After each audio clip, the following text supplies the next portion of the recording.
महर्षि, इसमें एक भागवतिक जो मार्ग है, इसमें जैसे नए नए चलना शुरू हुए, बाहर से आए, अभी क्या हुआ कि विपरीत शरीर वालों का संग हो गया। अभी तो अच्छा लग रहा है कि दोनों बढ़िया वृंदावन जा रहे हैं और फिर नाम जप कर रहे हैं, पर बाद में धीरे धीरे क्योंकि वृत्तियां काबू में नहीं है, बाद में फिर महाराज जी कुसंग का रूप धारण कर लेती हैं, ऐसा देखो, काम, क्रोध, लोभ, मोह, मद, मत्सर, ये 6 दोष हैं जो जीव को पतन के मार्ग में ले जाते हैं। इससे साधक कैसे बचे महाराज जी? अब वही पता है ना कि जिस वस्तु, व्यक्ति, स्थान के संग से हमारा भजन छूटे, हमारे गंदे आचरण बनने लगे, हमारा मन गंदा होने लगे, चूंकि क्या होता है, इन अवस्थाओं में जैसे भजन मार्ग में चल रहे और साल भर से संयम में है, मन को एक जलन होती है, उसको भोग चाहिए, खुली बात समझो, मन को विषय चाहिए। अब कोई विपरीत शरीर वाला पुरुष को स्त्री मिल गया या स्त्री को पुरुष शरीर वाला मिल गया और दोनों साधक है, दोनों संयम में चल रहे हैं, पर दोनों का जे भी मिलन हुआ वो हमारा तुम्हारा पूर्व का संयोग है और फिर वो गलत आचरण शुरू हो जाते हैं। तो हमें लगता है कि इसीलिए गुरु आज्ञा में रहना अनिवार्य है, गुरुजनों की आज्ञा में रह करके कि अगर ऐसा है कि भगवान का हमारा आपका संयोग है तो चलो गुरु जी के पास और उनसे हाँ करवा दो।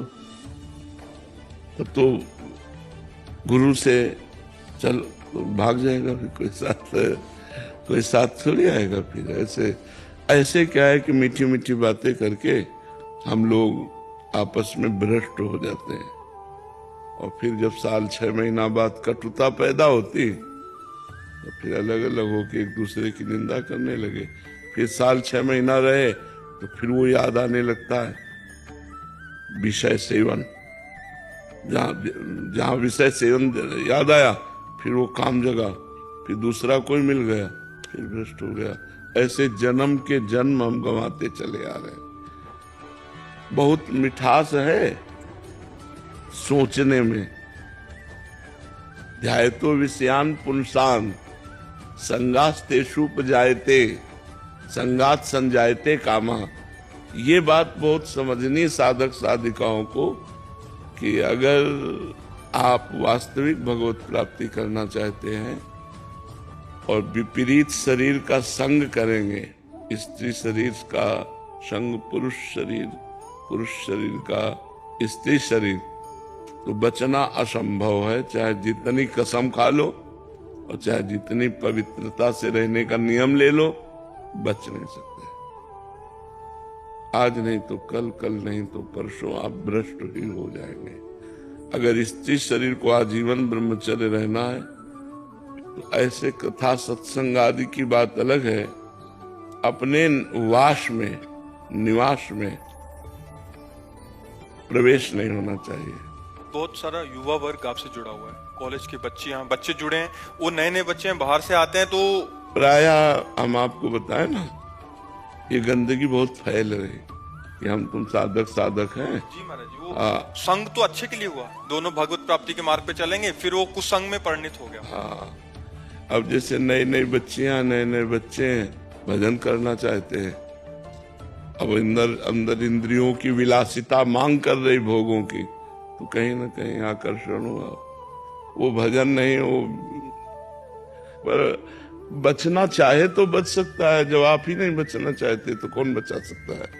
जब आप ही भ्रष्ट होना चाहते हैं, बिल्कुल रकील खींच दे और भगवान का भरोसा रखे, भजन करे तो बच जाए। नहीं तो मन बहुत बेईमान है ना, वो ऐसे राजी कर देता है कि यार कुछ तो है जो संसार आसक्त है, इसमें साधक सोचता है और मेरा मन लालच, एक बार देख लेते हैं और एक बार गया कि ऐसा दलदल है, निकल पाना बड़ा कठिन होता है।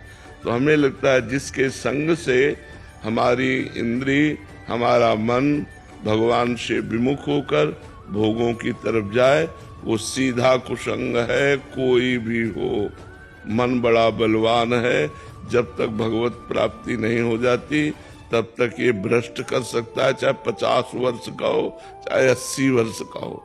ये कुछ इससे फर्क नहीं पड़ता, मन में कोई फर्क नहीं पड़ता। चाहे वो 80 वर्ष का वृद्ध हो, वो भ्रष्ट आचरण की तरफ चेष्टा करेगा। जब तक मन भगवदाकार नहीं हो जाता, मन ब्रह्म साक्षात्कार नहीं कर लेता, तब तक ये सब हालत बनी रहेगी। और ये बहुतायत होगा। बहुतायत इसलिए होगा कि इंद्रियों को रोकना और मन को रोकना बहुत कठिन है।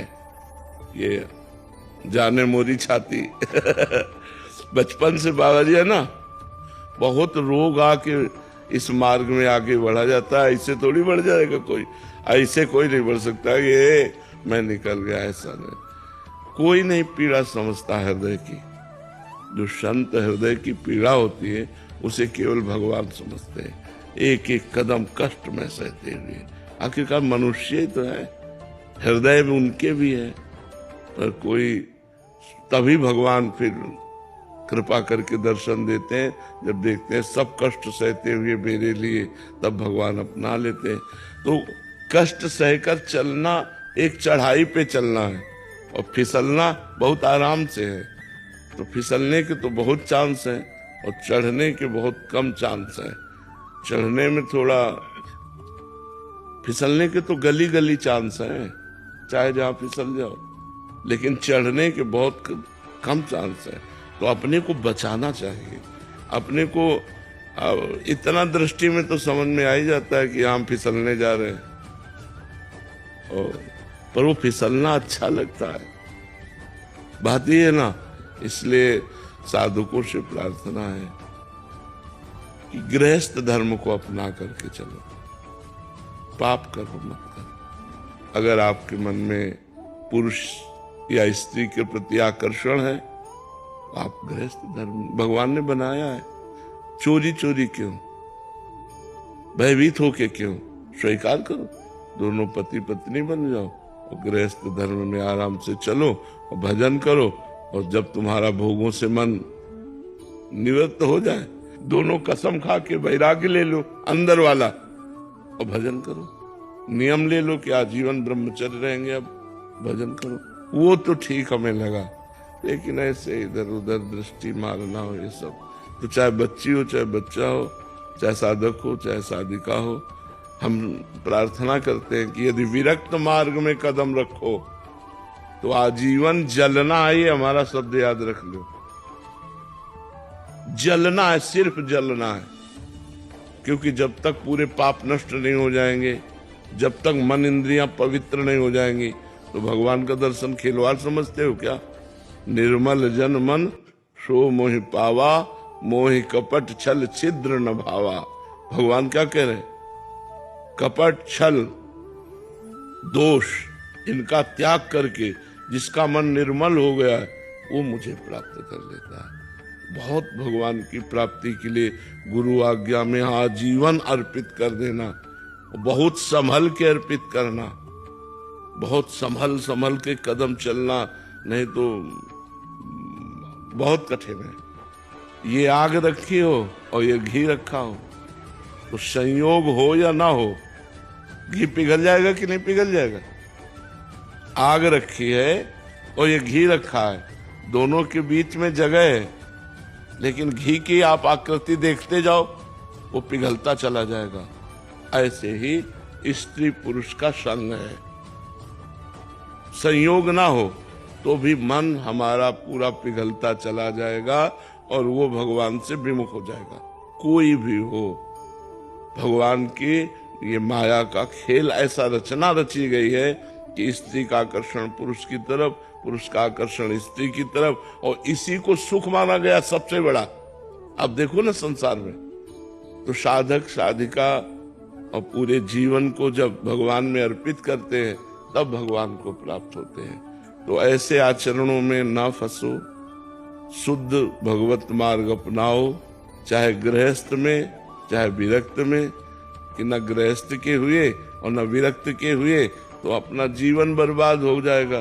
फिर व्यभिचार से ठीक नहीं रहता, पर है बहुत बलवान। ये ऐसा मत समझो कि मतलब बड़े बड़े ज्ञानियों को भी भ्रष्ट कर दे भगवान की ऐसी दुरंत माया है। इसलिए हमें लगता है अगर थोड़ा भी गड़बड़ी हो तो गृहस्थ में चलना चाहिए।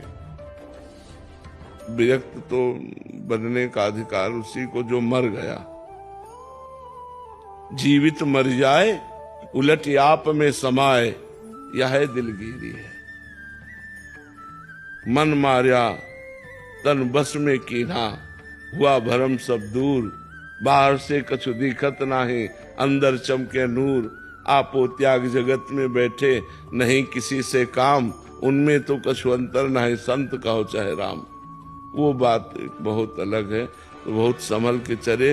नहीं आए थे हरिभजनन का, औंटे लाख कपास। एक उदाहरण में बताते हैं। एक कंचन एक कामिनी, ये लांबी तलवार। आए थे हरिभजन का और बीचे लीनी मार, बीच में ही काट के गिरा दिया। तो बहुत संभल के चला जाए तो ठीक है।